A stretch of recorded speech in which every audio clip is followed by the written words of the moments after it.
ਜਿਹੜੇ ਬੱਚੇਦਾਨੀ 'ਚ ਰਸੌਲੀ ਹੈਗੀ ਆ ਕੋਈ ਉਹਦੇ ਵਿੱਚ ਉਹ ਪਰ ਇਹਦੇ ਵਾਸਤੇ ਤੁਸੀਂ ਬੱਚੇਦਾਨੀ ਦੇ ਵਾਸਤੇ ਤੁਸੀਂ ਕਚਨਾਰ ਗੂਗਲ ਦਾ ਮੈਂ ਸ਼ੋਰ ਹੈਗਾ ਇਹਨੇ ਤੁਸੀਂ ਕਚਨਾਰ ਗੂਗਲ ਦੀਆਂ ਗੋਲੀਆਂ ਮੰਗਵਾ ਲਓ। ਉਹ ਤੁਸੀਂ ਆਪਣੇ 2 ਗੋਲੀਆਂ ਸਵੇਰ ਨੂੰ 2 ਗੋਲੀਆਂ ਸ਼ਾਮ ਨੂੰ ਖਾ ਸਕਦੇ ਹੈਗੇ। ਅਤੇ ਇਹਦੇ ਵਿੱਚ ਤੁਸੀਂ ਅਸ਼ੋਕਾ ਰਿਸਟ ਵੀ ਪੀ ਸਕਦੇ ਹੈਗੇ। ਇਹ ਵੀ ਆਪਣੇ ਜਿਹੜੀ ਅੰਦਰ ਕੋਈ ਬੱਚੇਦਾਨੀ ਵਾ ਕੋਈ ਗੱਠ ਗੁੱਠ ਜੀ ਹੁੰਦੀ ਆ ਕੋਈ ਹੋਰ ਇਹੋ ਜਿਹੀ ਚੀਜ਼ ਹੈ ਉਹਨੂੰ ਦੂਰ ਕਰਦੇ ਨੇ। ਬੱਚੇਦਾਨੀ ਵਾਸਤੇ ਔਰਤਾਂ ਵਾਸਤੇ ਤਾਂ ਵਧੀਆ ਚੀਜ਼ ਹੈਗੀ ਇਹ ਅਸ਼ੋਕਾ ਰਿਸਟ। ਉਹ ਤੁਸੀਂ ਆਪਣੇ ਇਹਦੀ ਵੀ ਖੁਰਾਕ ਹੁੰਦੀ 20 ਮਿਲੀ ਲੀਟਰ ਜਾਂ 4 ਚਮਚੇ ਸਮਝ ਲਓ ਇਹਦੇ 4 ਚਮਚੇ ਪਾਣੀ ਦੇ ਪਾ ਕੇ ਇਹ ਤੁਸੀਂ ਪੀਣ ਲੱਗ ਜਾਓ ਅਤੇ ਕਚਨਾਰ ਗੂਗਲ ਦੀਆਂ ਗੋਲੀਆਂ ਖਾਣ ਲੱਗ ਜਾਓ। ਅੱਗੇ ਚੱਲਦੇ ਹੈਗੇ ਜਿਹੜੇ ਕਹਿੰਦੇ ਸੀਗੇ ਆਪਣੇ ਗੋਡੇ ਦੁਖਦੇ ਹੈਗੇ ਉਹਦਾ ਵਧੀਆ ਮੇਰਾ ਆਪ ਵਰਤਿਆ ਵਾ ਹੈਗਾ ਜੀ। ਇਹ ਸਾਲਮ ਪੰਜਾ ਸਾਲਮ ਮਿਸ਼ਰੀ ਸਫੇਦ ਮੂਸਲੀ ਬਰਾਬਰ ਲੈਣੀਆਂ ਹੈਗੀਆਂ ਤਿੰਨੇ। ਅੱਧਾ ਚਮਚਾ ਤੁਸੀਂ ਕੋਸੇ ਪਾਣੀ ਨਾਲ ਲੈ ਲਿਆ ਕਰੋ ਅਤੇ ਇਹਦੇ ਨਾਲ ਤੁਸੀਂ ਆਪਣੇ ਜਿਹੜੇ ਜਦ ਆਪਾਂ ਆਲੂ ਉਬਾਲ ਰਹੇ ਹੈਗੇ ਉਹਨਾਂ ਦਾ ਜਿਹੜਾ ਪਾਣੀ ਹੁੰਦਾ ਉਹਦੀ ਟਕੋਰ ਕਰ ਲਿਆ ਕਰੋ ਗੋਡਿਆਂ ਨੂੰ। ਬਹੁਤ ਵਧੀਆ ਚੀਜ਼ ਰਹਿੰਦੀ ਹੈ ਜੀ। ਫਿਰ ਨਹੀਂ ਤਾਂ 1 ਕੱਪ ਤੁਸੀਂ ਸਰੋਂ ਦਾ ਤੇਲ ਲੈ ਲਓ, 1 ਗਠਾ ਲਸਣ ਦਾ ਪਾ ਕੇ ਅਤੇ 1 ਚਮਚਾ ਅਜਵਾਇਣ ਦਾ ਪਾ ਕੇ ਵਿੱਚੋਂ ਮੇਥੇ ਪਾ ਕੇ ਸੁੰਡ ਜਾਂ ਅਦਰਕ ਦਾ ਟੁਕੜਾ ਪਾ ਕੇ 10 ਲੌਂਗ ਅਤੇ ਕਾਲੀ ਮਿਰਚਾਂ ਇਹ ਤਾੜ ਕੇ ਥੋੜ੍ਹਾ ਜਿਹਾ ਤੇਲ ਜਿਹਾ ਬਣਾ ਲਓ। ਜਦ ਲਸਣ ਤੈਰ ਕੇ ਉੱਪਰ ਆ ਜਾਵੇ ਸਮਝ ਲਓ ਸਾਰਾ ਤੇਲ ਤਿਆਰ ਹੈ। ਉਹਨੂੰ ਪੁਣ ਕੇ ਇਹਦੀ ਮਾਲਿਸ਼ ਕਰੋ। ਇਹ ਵੀ ਬਹੁਤ ਵਧੀਆ ਚੀਜ਼ ਰਹੂਗੀ ਤੁਹਾਨੂੰ। ਨਹੀਂ ਤਾਂ ਤੁਸੀਂ ਮੇਥੇ ਵੀ ਖਾ ਸਕਦੇ ਹੈਗੇ। ਮੇਥੀ ਉਹ ਖਾ ਸਕਦੇ ਹੈਗੇ। ਮੇਥਿਆਂ ਨੂੰ ਪਾਣੀ ਨਾਲ ਭਿਓ ਕੇ ਰੱਖ ਦਿਓ ਤੁਸੀਂ। ਉਹਦਾ ਆਪਣੇ ਲੇਪ ਜਾਂ ਗ੍ਰਾਇੰਡਰ ਮਿਕਸੀ ਨਾਲ ਲੇਪ ਜਾਂ ਬਣਾ ਲਓ। ਉਹ ਤੁਸੀਂ ਗੋਡੇ 'ਤੇ ਬੰਨ੍ਹ ਸਕਦੇ ਹੈਗੇ। ਇਹ ਵੀ ਆਪਣੇ ਗੋਡਿਆਂ ਨੂੰ ਬਹੁਤ ਵਧੀਆ ਚੀਜ਼ ਹੈਗੀ ਹੈ। ਅਤੇ ਤੁਸੀਂ ਆਪਣੇ ਨਾਗਰ ਮੁੱਥਾ ਇਹ ਬਣਿਆ ਬਣਾਇਆ ਪਾਊਡਰ ਮਿਲ ਜਾਂਦਾ ਜੀ ਆਮ ਦੇਸੀ ਸਟੋਰਾਂ 'ਚ। ਅੱਧਾ ਚਮਚਾ ਤੁਸੀਂ ਸਵੇਰ ਨੂੰ ਅੱਧਾ ਚਮਚਾ ਸ਼ਾਮ ਨੂੰ ਇਹ ਤੁਸੀਂ ਲੈ ਸਕਦੇ ਹੈਗੇ। ਫਿਰ ਨਹੀਂ ਤਾਂ ਅਨਾਰ ਦੇ ਰਸ ਦੇ ਵਿੱਚੋਂ ਤੁਸੀਂ 3 ਚਮਚੇ ਅਦਰਕ ਦਾ ਰਸ ਪਾ ਕੇ ਪੀ ਸਕਦੇ ਹੈਗੇ।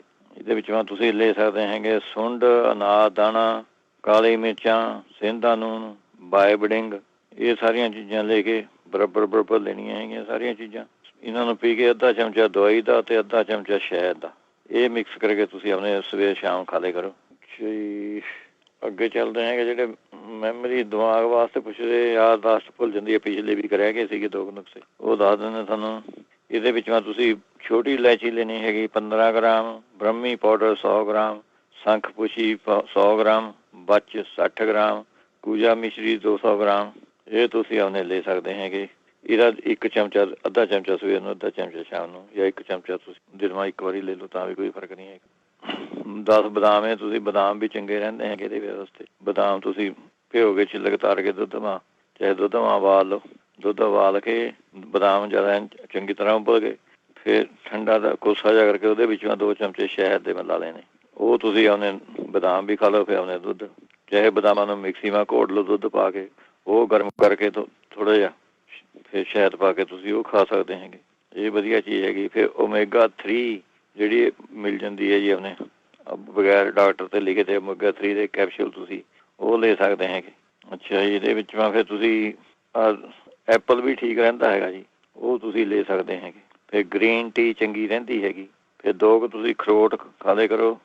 2 ਕੁ ਅਖਰੋਟ ਲੈ ਲਏ ਅਤੇ ਥੋੜ੍ਹੀ ਜਿਹੀ ਅੱਧੀ ਕੁ ਮੁੱਠੀ ਸੌਗੀ ਦੀ ਇਹ ਮਿਕਸ ਕਰਕੇ ਇਹ ਖਾ ਲਿਆ ਕਰੋ ਤੁਸੀਂ। ਇਹ ਵੀ ਚੰਗੀ ਰਹੂਗੀ ਤੁਹਾਨੂੰ। ਫਿਰ ਤੁਸੀਂ ਅਲਸੀ ਦਾ ਤੇਲ ਵੀ ਯੂਜ਼ ਕਰ ਸਕਦੇ ਹੈਗੇ ਚਮਚਾ ਇਹ ਵੀ ਗੁੱਡ ਰਹਿੰਦਾ ਹੈਗਾ ਇਹਦੇ ਵਾਸਤੇ। ਫਿਰ ਸ਼ਾਮ ਦੇ ਟਾਈਮ ਤੁਸੀਂ ਆਪਣੇ ਜਾਂ ਚਾਹ ਬਣਾਉਂਦੇ 1 ਚਮਚਾ ਸੌਂਫ ਦਾ ਪਾ ਲਿਆ ਕਰੋ ਵਿੱਚ 1 ਕੱਪ ਪਾਣੀ ਦਾ ਲੈ ਕੇ 1 ਚਮਚਾ ਸੌਂਫ ਦਾ ਪਾ ਕੇ ਉਹਨੂੰ ਚੰਗੀ ਤਰ੍ਹਾਂ ਉਬਾਲਣਾ ਹੈਗਾ। ਫਿਰ ਉਹਦੇ ਵਿੱਚ ਮੈਂ ਉਹਦੇ 2 ਚਮਚੇ ਨਿੰਬੂ ਦਾ ਰਸ ਜਾਂ ਸਮਝ ਲਓ ਅੱਧਾ ਨਿੰਬੂ ਨੂੰ ਚਾੜ ਕੇ ਸੌਂਫ ਦੀ ਚਾਹ ਦੇ ਵਿੱਚ ਅੱਧਾ ਨਿੰਬੂ ਨਿਚੋੜ ਕੇ 40 ਦਿਨ ਲਗਾਤਾਰ ਪੀਣਾ ਹੈਗਾ ਜੀ। ਬਲੱਡ ਪ੍ਰੈਸ਼ਰ ਵਾਸਤੇ ਪੁੱਛਦੇ ਸੀਗੇ ਉਹ ਤੁਸੀਂ ਉਹਨੇ ਲੈ ਸਕਦੇ ਹੈਗੇ। ਅਸਗੰਧ ਅਤੇ ਸੂਰਜਮੁਖੀ ਦੇ ਬੀਜ ਉਹ ਤੁਸੀਂ ਬਰਾਬਰ ਲੈਣੀ ਹੈ। 1 ਚਮਚਾ ਸਵੇਰ ਨੂੰ 1 ਚਮਚਾ ਸ਼ਾਮ ਨੂੰ। ਜੇ ਨਹੀਂ ਅਸਗੰਧ ਮਿਲਦੀ ਤਾਂ ਤੁਸੀਂ ਆਪਣੇ ਖਸਖਸ ਯੂਜ਼ ਕਰ ਸਕਦੇ ਹੈਗੇ। ਖਸਖਸ ਅਤੇ ਸੂਰਜਮੁਖੀ ਦੇ ਬੀਜ ਉਹ ਤੁਸੀਂ ਆਪਣੇ ਲੈ ਸਕਦੇ ਹੈਗੇ। ਫਿਰ ਤਰਬੂਜ ਇਹਦੇ ਵਿੱਚ ਬਹੁਤ ਵਧੀਆ ਚੀਜ਼ ਹੈ ਜੀ। ਤਰਬੂਜ ਤੁਸੀਂ ਆਪਣੇ ਜੂਸ ਜਾਸ ਪੀਓ ਆਪਣੇ ਇਹ ਵੀ ਠੀਕ ਹੈਗਾ। ਫਿਰ ਗਾਜਰਾਂ ਦਾ ਮੁਰੱਬਾ ਤੁਸੀਂ ਖਾ ਸਕਦੇ ਹੈਗੇ। ਔਲੇ ਦਾ ਮੁਰੱਬਾ ਗਾਜਰਾਂ ਦਾ ਮੁਰੱਬਾ ਇਹ ਤੁਸੀਂ ਲੈ ਸਕਦੇ ਹੈਗੇ ਇਹਦੇ ਵਿੱਚ।